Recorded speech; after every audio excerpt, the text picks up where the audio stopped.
Story 1. I've always believed that every house carries memories within its walls. The laughter of families, the arguments, the secrets. But I never thought a house could speak back to you. And yet, in the dead silence of our new home, that's exactly what it did. It started with whispers. We had just moved into the place, an old 2-story house at the edge of town. My dad loved the idea of fixing it up. "It's got character," he said proudly as he patted the cracked walls. My mom wasn't as convinced. She thought the place felt heavy, like the kind of silence that clings too close. I didn't care much. I was 17, and all I wanted was a room far away from my little brother where I could stay up late playing games. The first weekend, Dad decided we'd start by clearing the basement. It hadn't seen daylight in decades. The door creaked like it hadn't been opened for years, and when I went down with him, dust exploded with every step we took. Old newspapers, broken chairs, and boxes stacked so high you could barely move around filled the space. The air was damp, like wet earth, and I swore it smelled faintly of rot. "That's where rats live," my brother teased from the top of the stairs, shining a flashlight in my face. "Cut it out," Dad muttered, irritation masking his own unease. But his eyes darted nervously to the shadows in the farthest corner. We spent hours dragging junk upstairs, filling bags with broken dishes, moldy clothes, and photographs of unfamiliar families, the kind of black and white portraits where no one smiled. Mom wanted to throw everything away. Dad insisted on keeping some of it in case it had value. The argument escalated, and eventually we all stormed off to bed, leaving the basement cleared but unsettled, like we'd ripped open a wound beneath the house. That night, I woke to a sound. At first I thought it was the wind rattling a loose vent, but as I lay still in the dark, I realized it was softer, like voices, faint, echoing, drifting up from the basement. I pressed my ear toward the floor. The sound grew clearer, tiny voices, laughing, whispering. I froze, every hair standing on end. Maybe it was the neighbors? Except, we didn't have neighbors close enough for me to hear through the floor. When I crept toward the hall, I noticed I wasn't the only one awake. My brother stood in his doorway, wide-eyed, clutching his blanket. "You hear it too?" he whispered. We both turned toward the stairs. The basement door was shut, but it breathed. That's the only way I can describe it, with sound seeping through its cracks. Dad appeared next, rubbing his eyes, his face pale. He pressed his ear to the door, and his expression changed. He didn't joke or try to calm us down. Instead, he pulled out his phone, hit record, and pushed open the basement door. The voices stopped instantly. The silence was crushing. Only the wooden stairwell gaped below, drenched in blackness, as if swallowing the moonlight. "Hello?" Dad called down softly. My mom, now awake too, clutched his arm. No answer came. After a long pause, we shut the door again, hearts still thundering. Mom begged us all to go back to sleep. Dad didn't look convinced, but he agreed, probably hoping for calm. The next morning, Dad sat us all at the table, his face ashen, eyes ringed with sleeplessness. "I played back the recording," he said quietly. He placed his phone on the table. The air grew thick as we leaned forward. "I don't want to scare you," he continued, "but what I heard wasn't whispers." He hit play. Screams filled the kitchen. Not faint, not distant. They were blood-curdling screams, jagged and broken, like people being torn apart. Male, female, children, all mixed together, crying, begging for help. One voice shrieked, over and over, "Let us out!" I grabbed the phone and stopped the recording, my stomach twisting. None of us spoke for a long time. Mom was trembling. My brother buried his face in her side. "It's old pipes," Dad tried eventually, his voice shakier than his words. "Or some trick of the mic. It can't be real." But it was hard to believe him when later that night, the whispers returned. Louder this time. My name was the first word I heard. I nearly jumped out of bed when the hushed, breathy voice rose through the stairwell. "Alex!" My brother's name followed, drawn out in mock playfulness. Then came Mom's, soft and pleading, and finally Dad's name, spoken not as a call, but as a command. The four of us huddled in the living room, unable to move, listening as those unseen voices grew bolder, speaking directly to us. I'll never forget the way they laughed after saying each of our names. Suddenly, a single knock echoed from below, shaking the basement door, then another, louder, 3 knocks. We sat frozen in terror, every beat of our hearts louder than the last. Dad, desperate, grabbed the phone again. He pressed it against the crack of the basement door and whispered, "What do you want?" The voices stopped. The silence was unbearable. Then, through the phone speaker, we heard it. Raw, broken, desperate, "We want you." The door handle turned from the inside, and for the first time, I wished we had never opened that basement. Story 2. People say your mind plays tricks in the dark, but what I saw in our basement was no trick. It was real, or at least it felt real enough to still haunt me every time I hear footsteps on the stairs. It started on a quiet evening when I went down to the basement to grab a soda. I'd done it hundreds of times before. I always hated the basement, though. It was cold, smelled faintly of damp stone, and the shadows seemed thicker there, as if they didn't want to let the light go. But that night, as I reached for the fridge humming softly in the corner, something caught my eye. Along one wall, the stone looked different, darker, and then I saw it, a small door I'd never noticed before, rusted, no taller than 4 feet high, sealed into the stone like it had been there forever. My hand turned clammy just looking at it. I swear on my life it wasn't there yesterday. I called my parents down immediately. They laughed when I pointed it out. "You just didn't notice it before," my dad chuckled, tapping the corroded handle with his knuckle. "Old houses are full of strange corners. It's probably just a little crawl space for pipes." Mom agreed, brushing off my nerves. But as we climbed back upstairs, I couldn't shake the idea that the door had appeared, as if the basement had decided to grow something new overnight. The next day proved me right. Next. When I went down for laundry in the afternoon, the door wasn't shut anymore. It was hanging slightly open. My heart hammered in my chest, and against every bit of instinct screaming at me to run, I pulled it wider. A tunnel stretched beyond it, curving into darkness. The walls were dripping wet, moisture glistening in the dim basement light. And worse, deep, claw-like scratches ran along the stone, jagged and freshly carved, like something had been dragged down there, or was trying to claw its way out. I staggered back so fast I tripped over the laundry basket. My hands shook as I shoved the door shut and bolted upstairs. I told my parents, my voice trembling, but they only exchanged looks that told me unmistakably, "She's imagining things again." That night, we ate dinner like nothing was wrong, but I couldn't focus on food. I kept hearing faint noises, drips, scratches, maybe even whispers, echoing just below our feet. Then, as the night deepened and the house grew silent, it happened. The sound of a door slamming shook the floor. My heart stopped. I knew exactly which door it was. The little rusted one. I clung to my blanket, pulse racing, trying to convince myself I'd imagined it. But then came the sound I'll never forget. Heavy footsteps on the basement stairs, slow, steady, each thud vibrating through the air.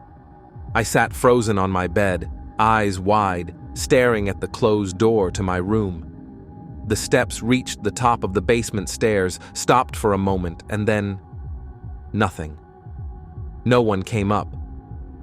My parents didn't stir. My little brother snored in the room beside mine.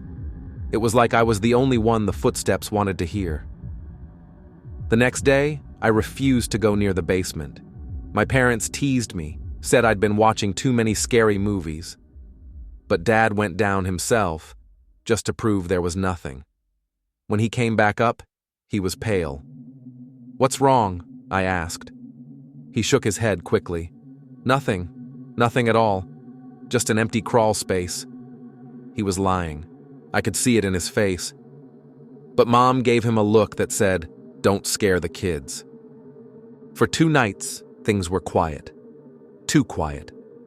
And then, on the 3rd night, it returned. The footsteps.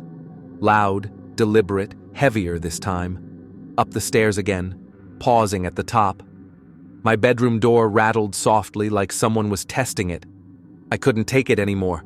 I screamed, and my parents rushed in. The house was silent. Nothing stirred. Still shaking, I dragged them down to the basement with me, desperate to show them I wasn't insane. We found the little rusted door wide open again. The tunnel loomed darker than before, a smell of wet stone and something even worse, something rotted, pouring out of it. "See?" I cried. "Do you see it now?" But before either parent could respond, the door slammed shut, right in front of us. The echo nearly knocked the air out of my lungs. Then came the footsteps. Not from the tunnel this time, but all around us, above, beside, behind. The heavy sound of something climbing the walls of the basement itself. Dad grabbed us and dragged us upstairs, slamming the basement door shut and locking it. That night, none of us slept. In the morning, Dad nailed planks over the basement door without saying a word. He wouldn't look at me or answer my questions. It's been weeks since then. The house looks normal. We go about life pretending nothing ever happened. But at night, when the house settles, I still hear it. Not whispers, not scratches. Just one thing, the sound of footsteps, coming closer each time. And I know one day, whatever crawled from that tunnel won't stop at the basement. It'll come upstairs. It'll come for me. Story 3. They say houses creak, breathe, and even settle into the ground. I used to think it was just old wood and shifting pipes. But the night our house bled, I realized some homes don't just live. They hunger. It began during a violent storm. Rain hammered the roof, wind rattled the shutters, and the thunder was so loud it shook the windows. The power had already flickered twice, leaving us clinging to our flashlights as we sat huddled in the living room. I remember Mom's face pale in the beam of her light when she said, "There's water leaking into the basement. We need to check it before it floods."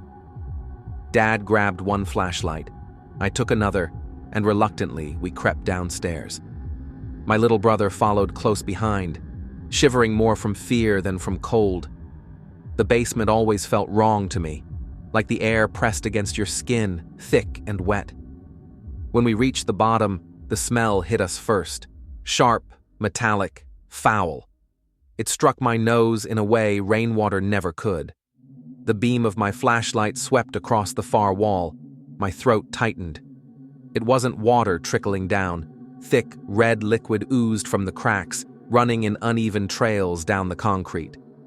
In the dim light, the walls looked like they were bleeding straight into the floor. Mom gasped. My brother gagged, covering his nose. The air reeked of copper and something rotten, like spoiled meat left in heat. Dad hurried forward, squinting, trying to be rational. "It's rust in the water, or old pipes." But even he couldn't keep the tremor from his voice.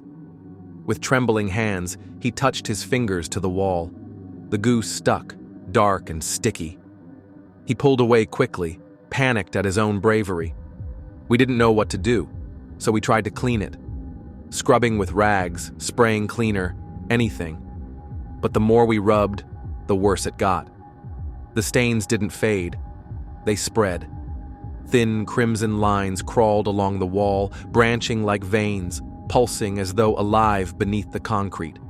Finally, Dad snapped. "Enough! Leave it!" His voice cracked in fear he no longer cared to hide. We stumbled back upstairs, the storm still raging outside, but somehow all of us agreed. The storm wasn't the worst thing anymore. We gathered at the dining table, lights flickering, silence stretching between us heavy and suffocating. Nobody wanted to say what we had seen. My brother picked at his food nervously. I couldn't eat. The foul copper scent still clung to my clothing, stuck on my hands no matter how much I wiped them. Then, drops began to fall. At first, I thought it was more rain leaking through, but as I looked up, my chest went cold. The ceiling above our table was stained with spreading dark patches. And then, from the middle of it, a bead of red liquid formed. Slowly, it dripped onto the table with a thick plop. Another drop followed, sliding across the wood. It wasn't rain. It was the same red stuff. The house was bleeding above us now. My mother screamed, shoving her chair back. My brother began to cry. Dad stood motionless, flashlight shaking in his hand, his face stripped of all color. The spots multiplied overhead, forming strange, vein-like shapes across the ceiling. The liquid seeped downward, ignoring gravity somehow, curling into jagged lines that spread into symbols I wish I didn't recognize, but somehow felt carved into my memory from a place I had never seen. The smell became unbearable, rotten, tangy, claustrophobic. I slapped the table, shouting, "We have to leave, now!" But before we could move, a loud groan echoed through the house. Not the groan of wood or wind, but of something alive, exhaling through the walls. The entire structure shuddered as if you were inside a living body, ribs expanding, contracting. The red liquid dripped faster, splattering the table, our clothes, the floor. Mom pulled my brother close, shielding him, but more drops were raining inside the house, sliding down every wall in sight. "This place isn't safe," Dad finally whispered, voice broken. "It doesn't want us here." We bolted for the door. My flashlight beam cut across the hallway, illuminating the walls, and that was when I saw it. The veins weren't stains anymore. They were moving, swelling, twitching, pumping like arteries. The entire house was pulsing around us, bleeding from every surface. The door wouldn't open.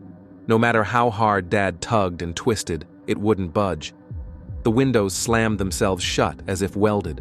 The storm outside roared, but it felt like the real storm was happening inside the house. The walls trembled. Something deep inside them creaked and shifted, closer now, as if the house itself was about to split its skin. That smell, copper, rot, bile, choked us until tears streamed from our eyes. And then the sound came. From under our feet, from within the walls behind the bleeding, came screams. Hundreds of voices, shrieking, crying, overlapping, begging in agony. Men, women, children, all trapped in the foundation like prisoners. My knees buckled. The red liquid poured faster and thicker, forming puddles across the hardwood floor. My brother sobbed so hard Mom could barely hold him steady. Dad tried one last time to yank the door open, and with a splintering crack, it finally burst wide. We ran into the storm barefoot, soaked in rain and mud, but too terrified to care. When we turned back, the house glowed faintly from within, its bleeding walls pulsing like a heartbeat, as if mocking us. We never went back. Not for our clothes, not for our pictures. We abandoned it that night, and never spoke of what happened to anyone else. But I know the truth. The house wasn't haunted. It was alive, and it wanted to feed. Story 4. They say living alone teaches you to recognize every sound a house makes, the creaks, the groans, the hum of the appliances. That's how I knew something was wrong, because what I heard in my basement wasn't the sound of a machine. It was the sound of something alive. I moved into the old house after the divorce. It was just me and my daughter, Anna, who stayed with me on weekends. The place wasn't perfect, peeling paint, drafty windows, but it felt like a fresh start. The basement had a furnace that looked like it belonged in a museum, big, boxy, and rusted. But it worked, and that was all I cared about, until it didn't. Every night, even when the temperature wasn't cold, the furnace would rattle to life. The groan of its gears would echo through the vents, so deep and guttural it almost had a voice. At first I thought it was simply old, maybe malfunctioning, but then I started to notice something. The furnace always came alive after midnight. Always. One night, I woke at 3 in the morning to a low moan vibrating through the floor. It wasn't just noise. It was a sound full of strain, like something was trapped inside. I couldn't ignore it anymore. I grabbed a flashlight and headed down to the basement. The smell hit me first. Not just musty air, warm, sour breath. My stomach churned as the heat wrapped around me, heavy and suffocating. The furnace stood in the center like a hunched beast, its metal panels trembling with every groan. I knelt down, shining my flashlight at its glass window. That's when I saw it. A face, pressed against the glass, mouth open in a soundless scream. Its features were melted, stretched, eyes wide with a desperate kind of agony. My own cry died in my throat as the face clawed at the inside of the glass, leaving hideous smears across the fogged surface. I stumbled back so fast I hit the concrete wall. My flashlight shook as I aimed it again. The face was gone, just darkness inside and the faint glow of embers. The furnace groaned once more, quieter this time, like a stomach satisfied after a meal. I told myself I was overtired, hallucinating. Stress and lack of sleep could explain it. But the image of that warped face stuck in my mind, haunting me. The next evening, when Anna came over, I promised myself I wouldn't mention it. She was only 12. I didn't want to scare her. But that night, as we were watching TV, she wrinkled her nose and said, "Daddy, what's that smell?" It hit me then too. Acrid, bitter, like something charred and wrong, the unmistakable stink of burnt flesh. Anna clutched my arm, her eyes darting to the vents. From them came a faint scratching, slow at first, then faster. Scrape, scrape, scrape, like fingernails on metal. I grabbed her hand. My voice shook. "Upstairs. Now." We ran to her room, slamming the door. I tucked her into bed, lying and telling her it was just mice in the heating system. She didn't believe me. Neither did I. That night, we barely slept. The scratching never stopped, circling through the vents around the house, like something was crawling through them, dragging itself room to room, looking for a way out. The next morning, I called a repair service. They inspected the furnace, but found nothing unusual. They checked the vents. All clear. But their faces were tight, their glances nervous, like they smelled it too. None of them wanted to linger down there. I thought I could live with it. Pretend it was just an old house making noises, my mind exaggerating what I saw. But the furnace wouldn't let me. On the third night, I woke again at 3 a.m. The air was hot, unbearable. The scratching had grown louder, more frantic, coming from directly inside the vent near my bed. Something scraped so hard I heard metal bending, heart pounding. I pressed my ear closer against all common sense, and I heard it. Not just scratching, not just groaning, a voice, hoarse, broken, begging. "Let me out." I froze, bile rising in my throat. The words echoed through the duct, repeated again and again, each one more desperate, until the voice cracked into a shriek. I ran out of my room, down the hallway, toward Anna's. The scratching followed me, racing through the vents ahead of my footsteps, rushing toward her door. When I burst in, she was already awake, crying, staring at the vent above her bed. The smell was suffocating now, so thick I could taste it. The vent cover shook violently, bolts straining as though something was about to push its way through. I grabbed Anna, pulling her toward me. From inside, the vent came one final screech, a sound like fire itself screaming before the furnace below roared to life in a deep, deafening howl. And then silence. Just silence. We left that night. I didn't take clothes, photos, anything. Just my daughter and the car keys. The house is still there. Sometimes I drive by it, unable to stop myself. The basement windows glow faintly at night, as if something inside is still burning. I will never forget that face in the furnace. The way it pressed against the glass, aching to be freed. Because in my darkest moments, One thought haunts me more than the memory itself. What if I'd opened the furnace door? Story 5. People say buying your first home is one of the happiest moments of your life. For us, it was supposed to be a new beginning. Me, my wife Claire, and our little daughter, Emily. We were so proud walking through the front door of that modest 2-story house, the kind of place we had dreamed about for years. If only we had known what was waiting in the basement. The basement was unfinished but functional, and we kept our washer and dryer down there. It became my late-night chore to do laundry after Emily was asleep. I always hated the feeling of that place. It was quiet, damp, and carried the faint smell of standing water, like something rotting just out of reach. The first time I noticed something, I laughed at myself for being paranoid. I had bent to pull clothes from the dryer and saw movement in the reflection of its glass door. Not just me, shadows, faint outlines, like people. When I turned quickly, the room was empty. I brushed it off as lighting, fatigue, or maybe my imagination pulling tricks on me. But the second night, it happened again. Not in the dryer this time, but the washer. A darker, thicker shape behind me. I stared at the glass until the hairs on my arms rose. Then, when I spun around, nothing, just the cold cement wall. I went upstairs pale and trembling, but when I told Claire, she laughed softly. "You're just tired," she said. "It's reflections. Mirrors in the dark always play games." For a while, I believed her. That was until the night we both went down together. We were folding clothes, chatting quietly, when Claire suddenly froze mid-sentence, her eyes fixed on the reflection in the dryer. I turned to look, and there they were. Not faint, shadowy shapes this time, clear as day. A family standing in the middle of our basement. A man, a woman, and a child. All pale, dripping wet.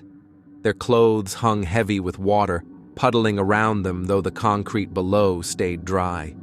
Their faces were empty, drawn tight with sorrow, but it was the child I couldn't look away from. A little girl. Her hair matted to her face, eyes huge and black, her mouth curled into a smile that stretched too far to be human. I spun around to face them, heart slamming, breath shallow, only to see empty space, bare floor, nothing behind us. When I looked back at the washer, the figures were gone. Claire grabbed my arm, nails digging into my skin. "Did you see that?" she whispered. For the first time, her face was pale with the same terror I had felt for weeks. We swore it was just exhaustion, some trick of light and vibration, but saying it out loud didn't make it true, because each night after, they came back. Every single time I went to the basement, the drowned family appeared in the reflection, sometimes blurred, sometimes clearer. But the child always fixed her gaze on us, or rather, on Emily. The way she looked at my daughter through the reflection made me sick, hungry, possessive. Each night her smile grew, stretching wider and wider until it almost seemed to split her face. One evening, Claire came running upstairs with laundry half folded, her face ashen. She had gone down by herself for the first time in days. When I demanded what happened, she could barely speak, but eventually, trembling, she whispered. She waved at me. The little girl in the reflection. She waved. That night, I didn't sleep. I sat awake outside Emily's door, listening to the house breathe. Around 3 a.m, I heard dripping. Not from the basement, but upstairs, from the hallway vent. Slow, steady drops. When I shined my flashlight, the vent cover gleamed with wet trails, trickling something dark and red. The smell of stagnant pond water flooded the air. I yanked Emily's door open. She stirred in bed, turning on her side, and gasped, her tiny hand pointing at the mirror across from her bed. There they were, all 3 of them, reflected clearly in the mirror, standing at the foot of her bed, their faces pale and swollen as if waterlogged, their eyes black voids, and the little girl. She was smiling at Emily, wider than ever, her drowned arms stretched out as if waiting for her. I spun around. The room was empty. The space in front of Emily's bed was bare, but in the mirror, they stayed. Closer this time. I didn't think. I grabbed my daughter and tore the mirror from the wall, throwing it face down onto the floor. Claire ran in, screaming as the sound of water, hundreds of gallons, poured in our ears, though nothing was spilling. We fled the house that night, leaving everything behind. All I could think about was Emily's small voice repeating one sentence over and over, tears on her cheeks. "Daddy, she wants me." Even now, months later, I see it when I close my eyes. That grin, those eyes, the child who didn't belong to me, and I know one day she'll crawl out of whatever glass prison holds her. And when she does, she'll come for my daughter. Story 6. People always say dogs sense things humans can't. I used to roll my eyes at that. But after what happened in our basement, I'll never doubt it again. It started with Max, our golden retriever. Normally he was playful, stupidly friendly, the kind of dog who'd bark at his own reflection. But one night, he froze at the top of the basement stairs. His hackles rose. He growled low and deep at the empty darkness below, then let out a sharp flurry of barks that made the hair on my arms stand on end. I laughed nervously, telling my wife, Julia, that it was just mice. But Max wouldn't move near the stairs, no matter how much we coaxed. He stayed back, ears pinned, eyes locked on the shadows at the bottom. That was the first sign something wasn't right. The second came at night. The house had gone still, the kids asleep upstairs, when Julia shook me awake. "Do you hear that?" she whispered. I sat up, straining. At first nothing, then I heard it. Scraping. It wasn't coming from the walls or the ceiling. It came from under us, from beneath the basement floor. The sound was faint but steady, claws against stone, as though something underground was trying to dig its way out. I wanted to believe it was pipes or rats, but lying there, I felt that truth you only dare whisper to yourself. Something alive was down there. The noises didn't stop. Every night around midnight, when the air in the house grew heavy, the scratching returned. Max would whimper at the stairs, nails skidding against the floor as he scrambled further away. Then came the screams.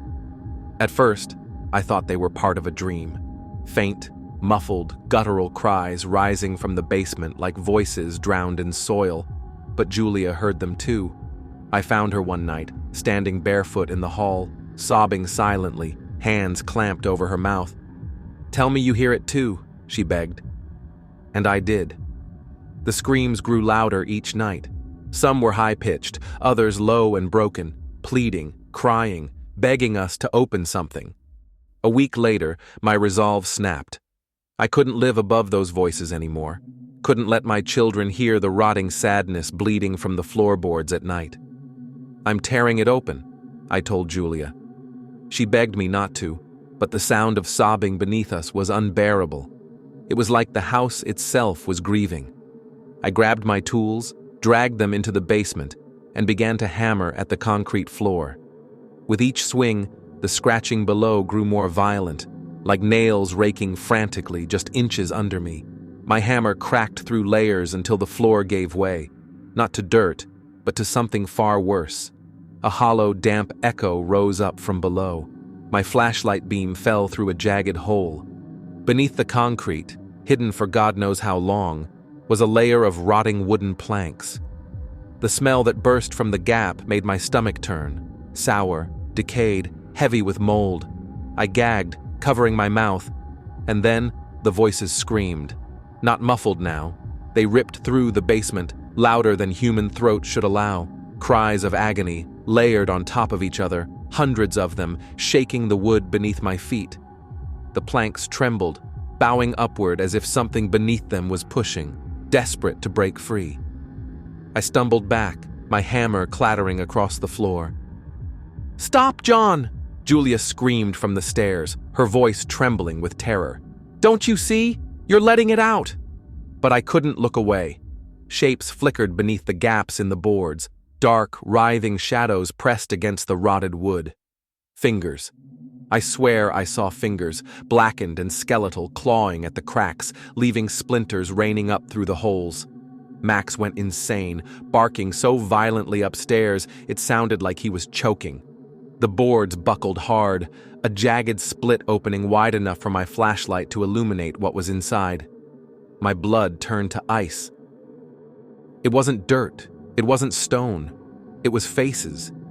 Human faces, pale and twisted in pain, pressed together in some writhing pit beneath the basement. Their mouths stretched wide, shrieking in unison, eyes blinded with soil. Dozens, maybe more. Their voices screamed one word over and over, so loud it split through the walls, so sharp it rattled my bones.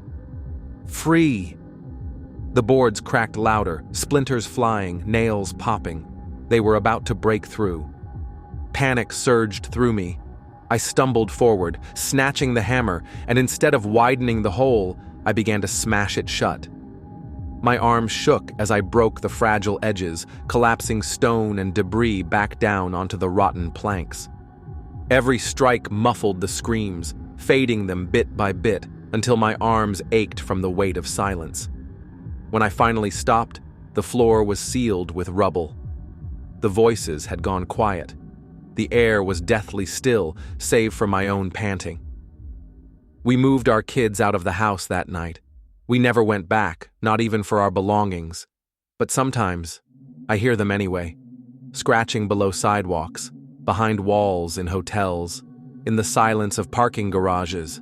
Those voices, those pleas, that word, whispering through the cracks beneath my feet. Always clawing, always waiting, and I know one thing for certain. The moment the last plank rots or the final stone breaks, whatever is buried under that house will come crawling out. For more stories like this, share and subscribe, Goofy Horror.